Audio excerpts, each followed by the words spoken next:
Hello, everybody. Welcome to another episode of Ignored and Underestimated. I'm Stan, and I want to welcome you guys, and I want you to please welcome our very first guest, Kyle. And Kyle is going to tell you about himself and about his story. Kyle, All right, thanks for having me, Dan. And my name is Kyle Pease. I am born and raised in Atlanta, Georgia. Um, I'm a son. I'm a brother. I have two brothers. I have a twin brother, Evan, who lives in New York. And I have an older brother, Brett, who lives in Atlanta, Georgia. I was diagnosed with cerebral palsy at the age of 6 months. And my mom carried me and Evan full term. I did not have a stroke at birth. Um, and we get the, uh, uh, I, I actually, I don't know exactly what happened. All I know is that I had a lack of oxygen to my brain, and I had lower white blood cell count.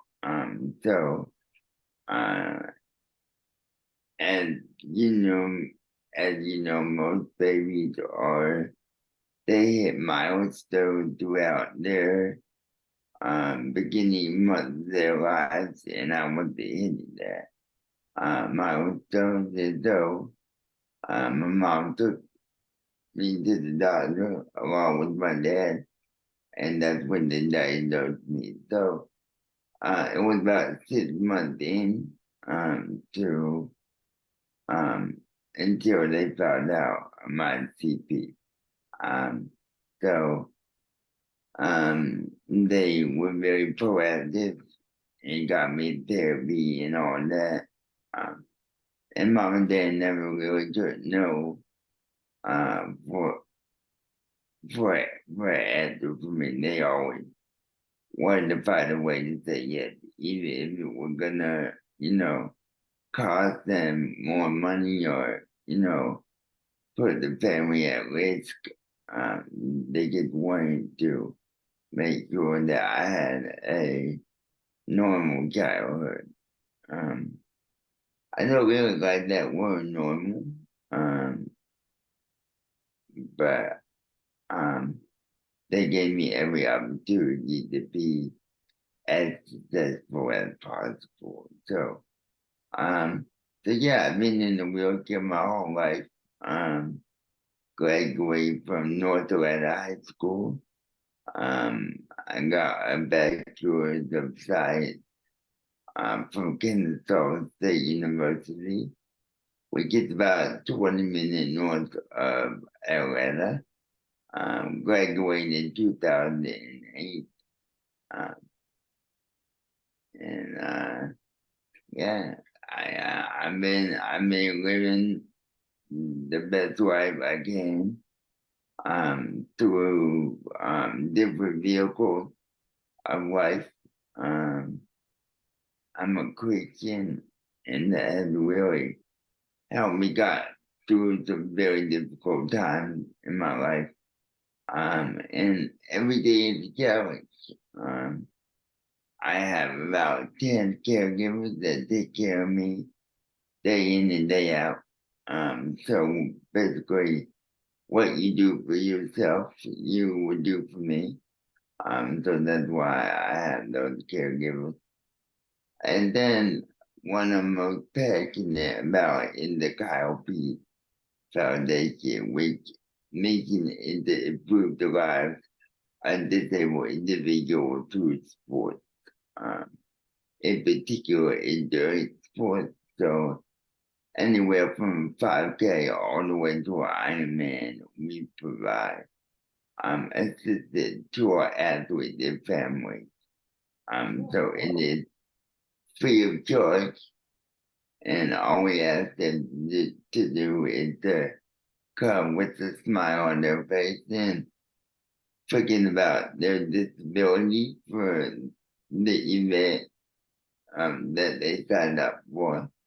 Um, and then I just want them to be the athlete and allow their parents or their guardians to be the soccer mom or the soccer dad or the grandparent and allow them to see what possible looks like to them.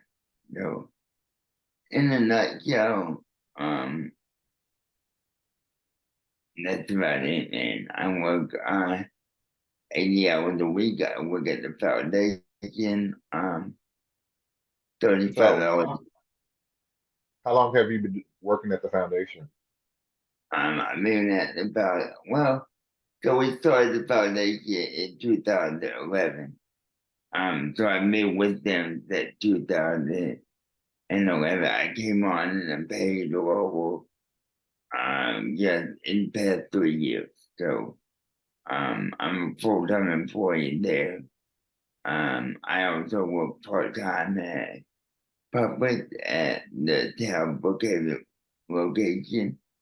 So I work there about 12 to 19 hours as a mobile customer service agent for them. We orbit down the aisles and navigate the customers to where they need to go.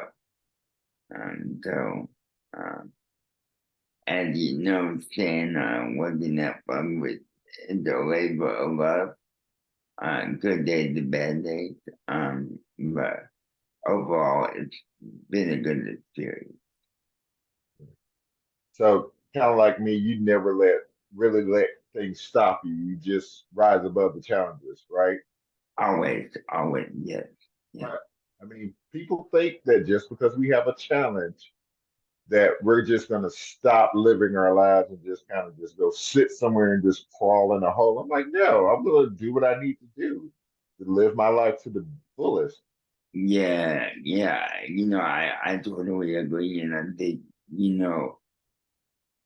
working at public, we see that, but sometimes the management doesn't see what it takes for us to even get to work and what time we have to wake up to make a shift and all that, so that's why I think I remind, you know, coworkers and I know you do this with your coworkers and even when I worked at the Victory Battle location, I would have to constantly educate the guests and the management about, what it took just for me to get here and what it's gonna take just for me to get home. Just because I work there doesn't mean that my disability stopped, before or after work.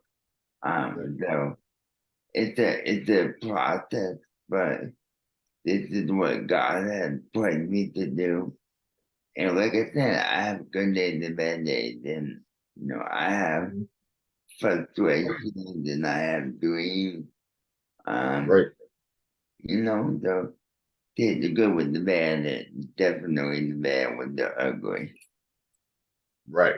I'm the same way. I have my good days and my bad days. This week, I've had a lot of stuff going on this week, and it's been a crazy week. It's been busy, so I've been trying to micromanage a lot of different things, and I got appointments and stuff and other stuff, and I'm off for most of the week, but I got other things going on, even though I'm not at work. So, yeah, Yeah, it's and people think, and they think just because we have a physical challenge that we just don't do anything. And I'm thinking, even if we're not dealing with doctors, we have hobbies and other things, other interests that keep us busy, and people don't realize we do have lives. And we yeah, have, like you said, you have good days, you have bad days. yeah, Oh, and I agree with you with the word normal. I hate that word. I tell people the only thing normal is the setting on a washing machine. That's it. exactly, exactly, exactly. Yeah, so I think you put in what you want to the universe, um, Hmm. and you surround yourself with good people, and you give good energy, Hmm. and then you can focus on what you gotta do. And it's kind of like that dog eat dog mentality in this world, and there's a lot of bad people in the world, but there's also so many good people in the world too. And I just said that Right. you have to find yourself. You definitely do. I mean, I've met some people I've met that have been really, really great, and some people I've met that have been completely horrible. Yeah, And I tell people when I meet someone, I don't judge people by the way they look. I judge them by their character and by how they treat other people. Because you can see somebody that you look like, and I'm sorry, I've been kind of distracted by some stuff going around me. But it's like when you see people look and you see somebody, I've seen people like at my job as a cashier. I see people come in full of tattoos, piercings, and all this other stuff. Look like they were very, very angry, mean, evil types, people. And they can be some of the nicest, sweetest people you can meet. And then I met people that look very nice and friendly, and those can be some of the most evil people in the world. So I tell oh people, yeah, oh yeah, and you got to be careful how who you judge based yeah, on looks. Like if people underestimate us, they look at us and they see us in our chairs and they go and they make a judgment about us without even taking the time to sit down and talk to us and get to yeah, know us or ask us a question. yeah. Let me ask you this. Do you get annoyed when the parents tell the kid, don't ask them a question, don't Oh ask us a yeah, question, oh yeah, don't oh bother yeah, them? oh It's yeah, like, ask me a question because that way I can answer their curiosity, And I give kids a very simple answer, something yeah, they can, it's depending on how old they are, I will give them an answer they can understand. And then they're like, okay, cool. And then they're just good. They go on about their business. yeah. And I love that because at my church, I volunteer in my preschool ministry, and I Oh, love it because they are fearless and they ask the questions, and I put it in the like just like you, I put it in the very simple way that they can understand it. But one day, one of the parents came up to me and said, "Kyle, don't you get tired of answering the question?" And I said, "No, because see, they ask the question that you want to know, and they don't care. They don't care how it comes out. They just right, want to know." And I'm like, right, "That's the way we all need to be, right, And you have a question, speak up. right, What's on your mind? Yes, right. And I tell people this, I get more irritated when people don't ask. yeah, That's when I get more annoyed with people when they don't ask, when they just assume things. Like, ask me before you do something. Like, if I'm at the grocery store or I'm out and somebody automatically tries to help me with something and I know I can do it myself, it's like, I appreciate it, but I got it. Ask me before you automatically start trying to push me or something. It just like, especially if I'm in my chair, somebody just comes up, I'm going uphill and somebody just tries to push me all of a sudden. I get you're trying to help me, but if I'm not paying attention, I don't see you coming. That I'm like, what the hell are you doing? yeah, yeah, You don't know if you're in some kind of danger. So it's like, talk to people, ask them questions before you just automatically assume things or just do things. Like I'm gonna give you a prime example real quick.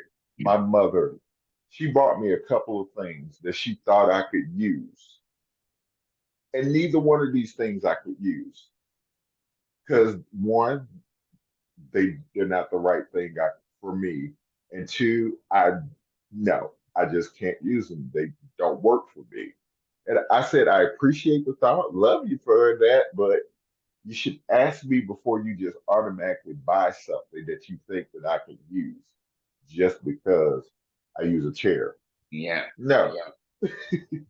So let me ask you a really a question because I don't want to keep you too long.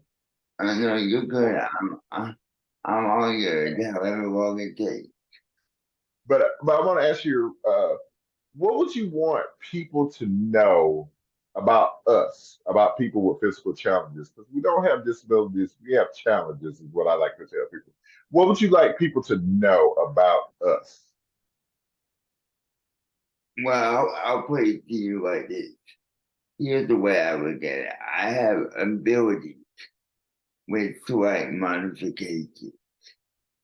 Uh, and I, what I want people to know is that treat me how you would treat your best friend.